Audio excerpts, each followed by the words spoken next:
Something huge is brewing with the Chicago Blackhawks right now as GM Kyle Davidson is up to something very interesting after making one of the more questionable trades from Chicago's side for Mikko Rantanen. Reports have come out that there'll be free agent players on Rantanen and even other guys like Mitch Marner, Brock Nelson, Brock Boeser, and many others. We got to dive into this brand new, unbelievable report and exactly what is going on in Chicago. All of that coming up on this episode of Hat Trick HQ. But before we get into the video, guys, a reminder, every single video, we got to remind you, 93% of you watching are not subscribed. We got fans from all kinds of different teams. And if you want to stay up to date on all the latest news in the NHL or your favorite team, maybe the Chicago Blackhawks, hit the subscribe button down below. It's completely free. You'll stay up to date on everything. This is the spot to be. Mark, let's dive into what's going on right now in Chicago. And I think we got to start with the trade that happened. And look, we're not going to dwell on this too long. We all know what happened, right? You know what happened. We know what happened.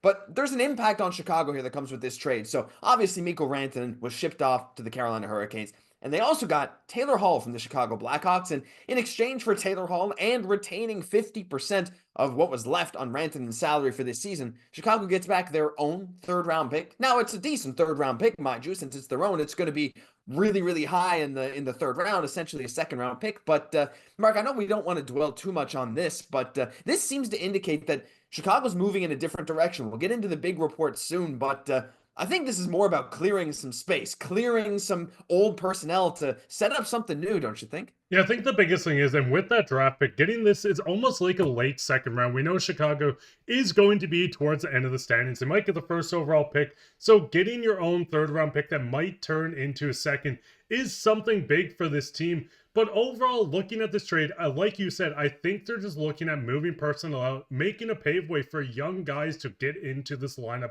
Why just keep old guys on this team if you can get young players in a rebuilding season? The biggest thing is you clear cap space. You can still eat some contracts once it gets to trade deadline so they can still acquire more draft capital going in. But overall, looking at this, were you shocked that it wasn't as big of just a haul for them? I mean, yeah, absolutely. Look, yeah, again, we're not going to spend too much time criticizing Chicago for this trade, but there's clearly something else up their sleeves, right? Like, yeah, objectively, you retain. I know it's only half a season, but the price for retaining 50% of a contract on its own is usually around what they got in terms of their draft capital. Yet they still got rid of Taylor Hall and got back kind of like nothing. I don't know. It's a bit interesting. I thought they would have got something much more, but again, there's clearly something brewing here in Chicago, and Kyle Davidson's behind it. We got some interesting reports coming out from Scott Powers. Now, this he wrote about this down below, and we're gonna talk about this. Why the Blackhawks offseason might be bigger than we think. In the article, he said that Rantanen and Mitch Marner are very much on Davidson's radar. Failing that, there's possibly Nikolai Ehlers, Brock Boeser, and Brock Nelson. Brad Marchand and John Tavares don't fit the timeline very well, but Davidson might be feeling some heat for the first time, and anything could be on the table. Feeling some heat, I don't know, like the Chicago team, they're second last in the league as of recording. They're only 1 point ahead of San Jose, who is in last in the entire NHL. I don't know about heat. I mean, look, this team is not good. They drafted Bedard. I don't know if there's any pressure to be good right away, but Davidson kind of had been making some moves to show that they want to move forward. They brought in some vets. I mean, namely Teuvo Teravainen, who's currently second on the team in scoring.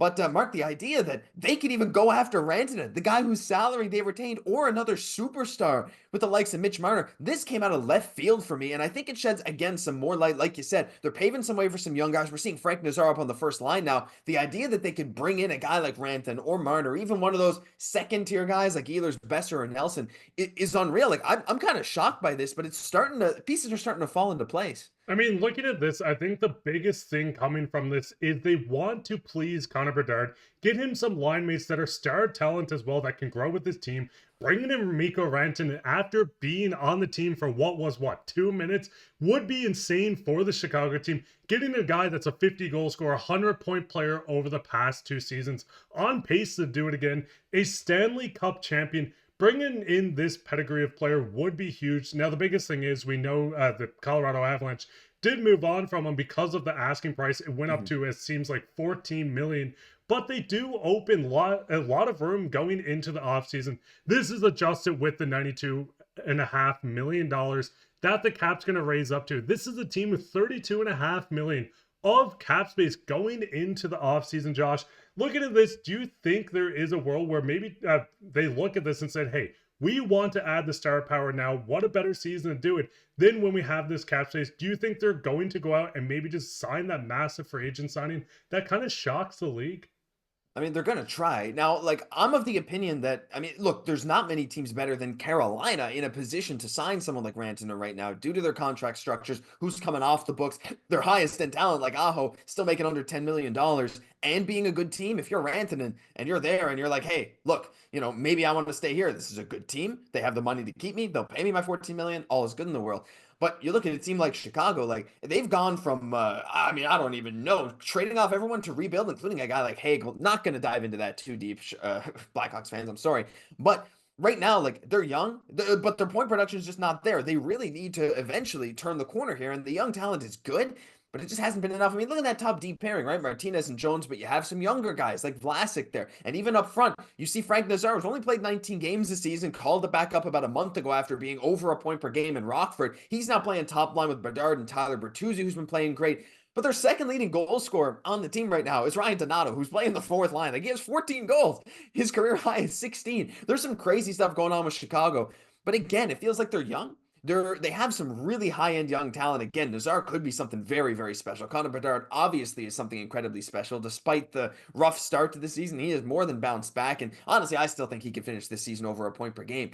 With the amount of money they have, I mean, Ranson is an option. They could use, what, 14, 15 million. That's the thing. If they really wanted to, Mark, they could go out and outbid the other teams for these guys. They can't really sell the point of we're a Stanley Cup contender now, but they can sell the point of you're going to be here as Connor Bedard is hitting his prime, and we're ready and committed to pay money for big talent to come here. I mean, with all that said, like, do you think this could really be a destination? Like, do you think someone like a Rantanen, someone like a Marner, even someone like an Ehlers or whoever it may be, could look at this team and say, like, yeah, I can see my future here because I have a chance to not only help some young guys grow, but also develop this into a really, really good team? I think the biggest name is going to be Mitch Marner for this team. This is a guy that a lot of Toronto fans are hating on for no reason. He's a 100-point player, or just shy of a 100-point player last season. He can play on your power play one. He can play on your penalty kill one. He's an elite defensive player and offensive player. I think this would be the perfect fit. If Toronto does not sign Mitch going into the offseason,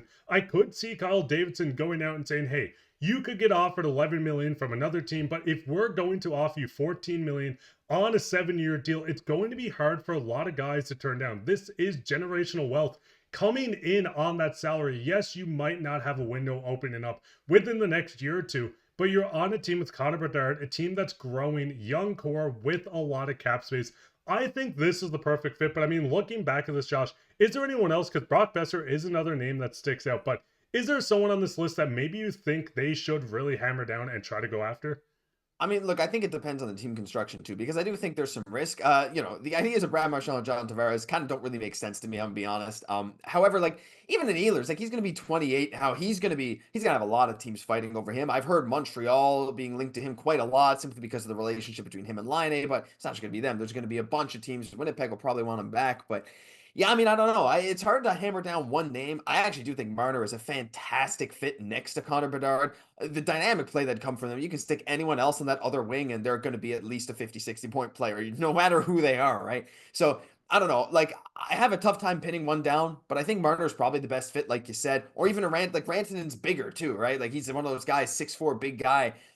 I don't know. It's hard to say whether it'll be one guy or another, but I want to hear what you guys have to say down below. What is going on in Chicago? Where did this come from? Will they even be successful in this venture? They have the money, but if they tie too much of it up right away, who knows? Maybe they won't have the depth there. They're hoping their young talent will carry them to the future. There's maybe a few holes they got to fix, but this is a very interesting development. Let us know your thoughts down below, but that'll do it for this episode of Hat Trick HQ. If you enjoyed, leave a like, comment, subscribe to the channel. Like I said, guys, we got NHL content every single day. I'm Josh Gosse, my co-host, Mark Pye. We'll catch you in the next one.